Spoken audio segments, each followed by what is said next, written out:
Olá pessoal, tudo bem com vocês? Bruno Mazzoni hoje comentando sobre a EZTEC. Sejam todos muito bem-vindos aqui ao Clube dos Dividendos. Meu nome é Bruno Mazzoni e hoje eu vou falar sobre a EZTEC que, quando eu estava ali mais ou menos em meados de 2015, 2016, que o mercado nosso, principalmente financeiro, estava nos fundos, né? Se você olhar o gráfico do Ibov agora e comparar com o 2016, você deve estar se perguntando, poxa vida, por que eu não comecei a investir em 2016, né? Um fundo de tudo, de commodities, do Ibov e de várias ações, inclusive, tá? O setor de construção civil. Embora o setor de construção civil como um todo teve uma melhora nos seus fundamentos, tá? Em 2018. E eu vou trazer uma ação cíclica, porque está no setor cíclico, que é o caso da EZTEC, setor de construção civil, porém uma empresa muito bem gerida e que funciona como um banquinho imobiliário. Então, dentro das crises, das inflexões do setor, do setor imobiliário, certo? Ela se destaca, tendo uma boa gestão.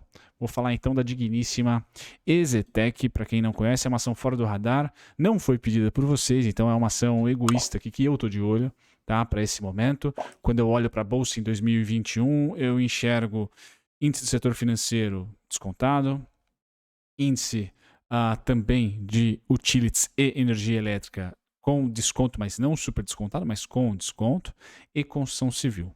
São esses os 4 setores ali que, se você quiser desconto, tá? Tem que mirar. Dificilmente você vai conseguir no índice de materiais básicos, no índice industrial. Tá? Então, pouco BDR. Então, o setor de consumo está começando a ter algum tipo de deslize, tá? As duas principais ações, Magalu e Via Varejo, mas se você pegar indicadores fundamentalistas, valuation de maneira geral, não há quem bata hoje bancos, seguradoras, tá certo? E construtoras, tá? E depois se você vai um pouquinho ali para energia elétrica e utilities também, com algumas ações que caíram bastante. Tá? Então o desconto está ali. Vou falar sobre a Zetec. Se você se interessa por esse ativo, tá bem quisto pelo mercado como um todo, fique até o final. Muito bem, senhores e senhoras, né? Por que ele é bem quisto? Aqui eu sei que o gráfico não tem ali uma resolução das mais maravilhosas para você, tá? Então eu vou dar um zoom aonde mais interessa. Tá aqui, ó. Acho que vocês estão vendo aqui 574% de retorno na última década, até um pouquinho mais. Eu peguei aqui 2008, né? Exato. Peguei a última crise de 2008, certo? Trago para vocês aqui a última crise, como ela anda. Ela é o azulzinho aqui, certo? É a linha azul. Tá? Linha azul. Como ela anda em linha com o mercado, ou seja, quando 2008 variou negativamente pela crise, ela foi um pouquinho a mais. O beta dela na época, tá? Salgado. Então, sim, em crises, construção civil, muito provavelmente deve ter ali deve ser mais fragilizada, devido às incertezas, principalmente macroeconômicas ali, de disponibilidade de crédito e tudo mais. Beleza. E justamente em 2008 foi uma crise imobiliária, tá? Então faz todo sentido o setor imobiliário sentir mais, cair mais. Bom, vejam que a linha azul então fica abaixo do S&P e do Ibov, tá? Que são essas duas outras linhas, tá? S&P laranja e Ibov azul. Azul verde, né? Melhor verde, senão vai confundir. Tá? Então os dois índices variaram menos, beleza, diluindo o risco, faz todo sentido, né? Poderia colocar um BOVA11 e um IVVB aqui, que ia ser a mesma coisa. De repente, tá? Quando a nossa crise política entra em jogo, tá? E a crise das commodities, ou seja, a bolsa perde o protagonismo que hoje tem em 2021, de commodities em alta, dólar em alta, ou seja, exportadoras ali realmente indo muito bem, tá? E nessa época, não só nós não tínhamos mais aquela força tão grande das commodities, como nós tínhamos um juros alto. Então, como que a EZTEC, sendo construtora, sobreviveu aqui a juros Selic, por exemplo, de 13%. Embora o juros real seja menor por causa da inflação da época, tá? Mas vamos supor como que você imagina que a EZTEC conseguiu sobreviver e performar muito melhor do que o índice, muito melhor do que o S&P e do que o Ibov durante 2011, 2012, 13, 14. Ela foi voltar, vamos dizer assim, a andar junto com o índice, não pior, mas junto com os dois benchmarks aqui, Ibov e S&P, ali em 2015, 2016, onde tudo caiu sistematicamente, tá? No Brasil, que foi o caso da crise política aí sim, tá? Impeachment e tudo mais. Então, vejam que em um momento cíclico. 2014 a 2016 queda, mas essa queda veio de um alfa gerado por ela em 2011, 2012, 2013. A alfa é que ela subiu mais do que o benchmark, né? Vamos dizer assim, tá? E depois de 2016, 2017 destravou o valor de novo e só subiu e subiu muito mais do que S&P e VVB, do que BOVA11, BOV e BOV. Então é uma ação que eu acho que vale a pena olhar com carinho se você quiser se posicionar para o setor de construção civil sem se preocupar com os ciclos, porque ela tende, né? E aqui ela tende. Eu estou trazendo uma década para vocês, tá, pessoal? Quem sou eu, né? Novato. Então, comecei a investir em 2010. Não vi superinflação, não vi várias coisas que aconteceram aqui no Brasil, tá? Mas do conhecimento que eu tenho, tá? Sempre que nós temos um juro real, tá? Descontando a inflação acima de 3%, pagando 3%, melhor dizendo, poxa, a bolsa começa a ficar ameaçada. Mas nessa época, 2011, 2012, nós tínhamos ali a renda fixa pagando um prêmio de 3, 4% ali, real, tá? E mesmo assim, a EZTEC foi bem porque funciona como um banco, ela tem uma gestão muito boa de ativo financeiro. É um banquinho imobiliário. Então, dentro do setor de construção civil, você tem ali Cyrela e EZTEC, agora pode despontar também a JHSF, que são muito boas empresas, mas principalmente Cyrela e EZTEC. São boas empresas nessa negociata de ativos financeiros. Tá? É quase que um banco imobiliário mesmo, de fato, não só uma construtora ou incorporadora. Tá? Então vai bem, porque vocês sabem que spread bancário vai muito bem quando o juros é alto, com o aumento dos juros, com a curva apontando para cima, descolando. Então isso traz para a EZTEC um efeito híbrido nesses anticiclos, né, de construção civil. Quando a construção civil, de maneira geral, não só o setor imobiliário, encolhe. Tá? Então performou bem, acho que nessa crise que nós tivemos aí 2011, 12 até 2016, e assim que o mercado comprou, ela não ficou como um patinho feio. Tá? Como um setor de commodities, por exemplo, que a economia pode bombar, mas as commodities podem cair, então o consumo interno bomba, mas a nossa balança comercial começa a sofrer. Aí você vai ver o índice de materiais básicos, que é a grande estrela de 2021, não performando tão bem. Bom, estou babando ovo aqui para a EZTEC, pessoal, mas quero trazer isso é um fato, tá? Não é uma opinião minha. Então, 574% nos últimos aí 12 anos, tá? Até um pouquinho mais, se contar que o comecinho, quase 2007, tá? Contra 187 do S&P, 120 do Ibovespa, tá? Governança, novo mercado, 100% de tag, um bom free float. Aqui, pessoal, eu trago uma ótima liquidez, 9 mil negócios por dia, né? Aproximadamente aí 70 milhões negociados com o valor nominal atual. Então, é uma boa média, é muito líquida, serve para você trader, para você investidor, é amigável. Tá? Aqui eu trago as margens líquidas estupendas, tá? Muito melhores, por exemplo, do que você analisar a margem EBIT, tá? Porque ela tem muito efeito financeiro ali, lucro financeiro. Tá? Então, a margem líquida dela é muito mais alta do que a margem EBIT, né? O que não é tão normal no mercado, porque ela também é uma financeira. Tá? Alavancagem zero, lucro crescente, dívida caindo, quase negativa. Então, realmente é uma boa gestão. E a gente percebe que ela usa como manobra de crises o seu índice payout, ou seja, a sua distribuição de dividendos. Ela sabe muito bem, na minha opinião, gerir quanto que eu distribuo dividendos em um específico ciclo ou não imobiliário. Pô, tá bombando, tá tudo nas alturas, vamos subir esse payout aí. 2018 foi o começo, tá? 2019 foi, ela já deu uma enxugada e 2020 enxugou também, né? 16% é baixo. Ou seja, ela gere não só em relação ao ciclo imobiliário, mas também a relação do próprio ciclo da empresa. Poxa, vou construir agora, vou expandir, vou comprar um complexo imobiliário, um terreno. Então, boa gestão, creio, a minha opinião sobre a EZTEC.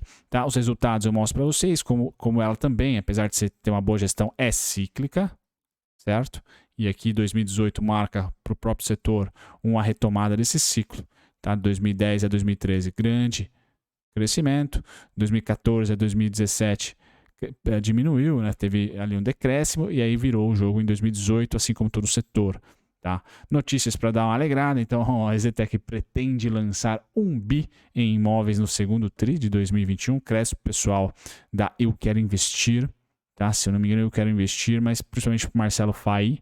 Tá? Então, depois de lançar apenas 28 milhões no primeiro trimestre de 2021, com queda de 95% na comparação com o ano passado, a EZTEC se prepara para apresentar valor geral de vendas próximo de 1 bilhão no segundo trimestre. Então, aí uma expectativa grande para o segundo trimestre. O setor imobiliário tende a aquecer sempre no segundo semestre, tá? Mas a empresa já colocando o segundo tri com grandes realizações, vamos dizer assim.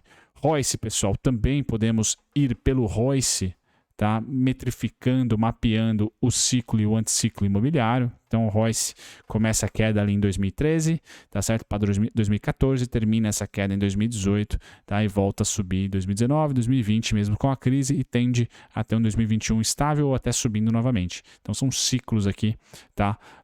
De performance do setor imobiliário. Se você contar aí simetricamente, são 1, 2, 3, 4, 5 anos de ciclo interessante, 4 anos de ciclo expansivo, e aí 1, 2, 3, 4 e provavelmente entre 4 e 5 também de ciclo decréscimo. Então é bem cíclico o setor, você tem que, se quiser se posicionar, saber, tá, que os fundamentos podem piorar em um ciclo aí de 3 a 5 anos, tá?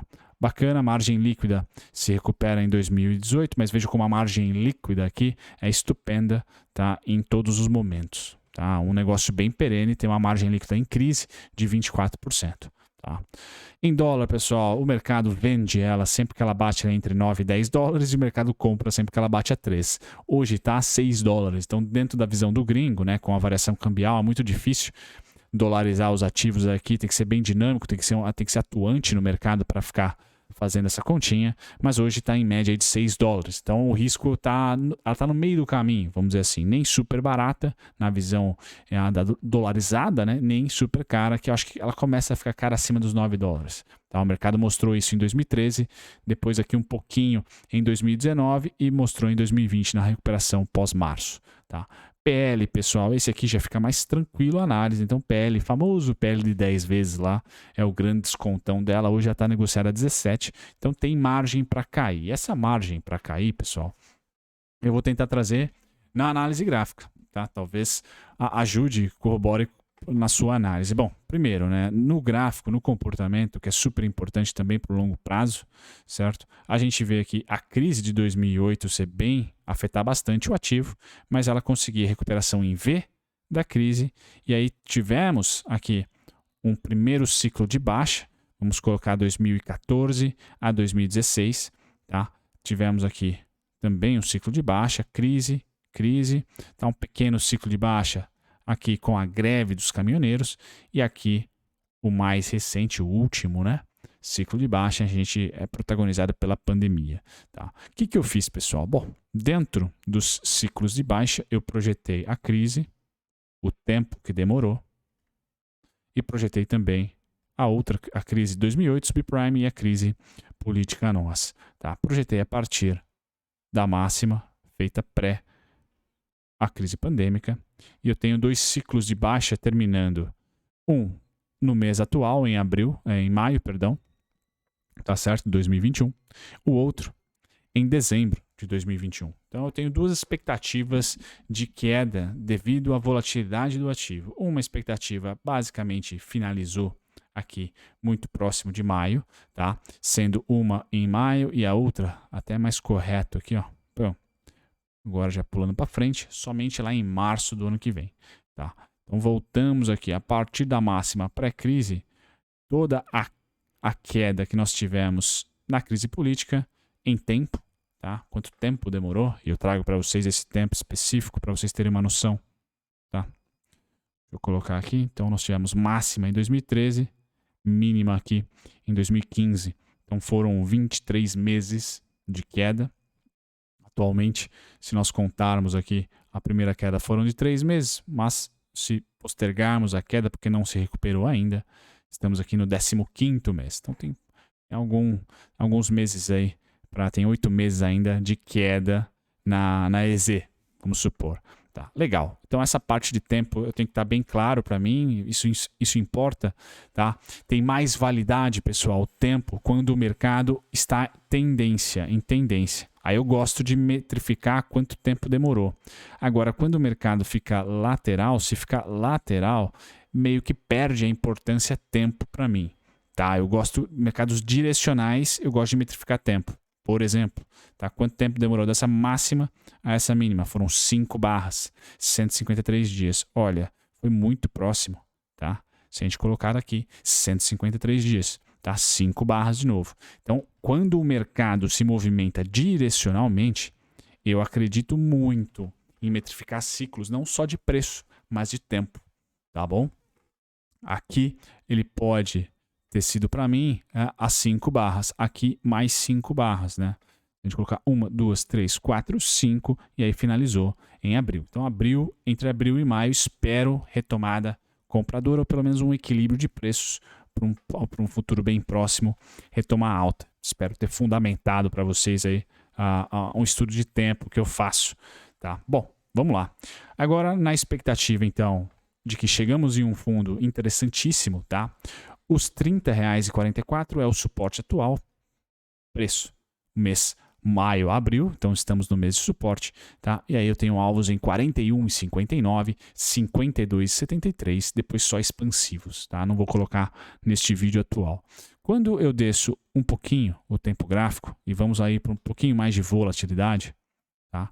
A gente percebe aqui um primeiro sinal extremamente comprador, que é um gráfico semanal.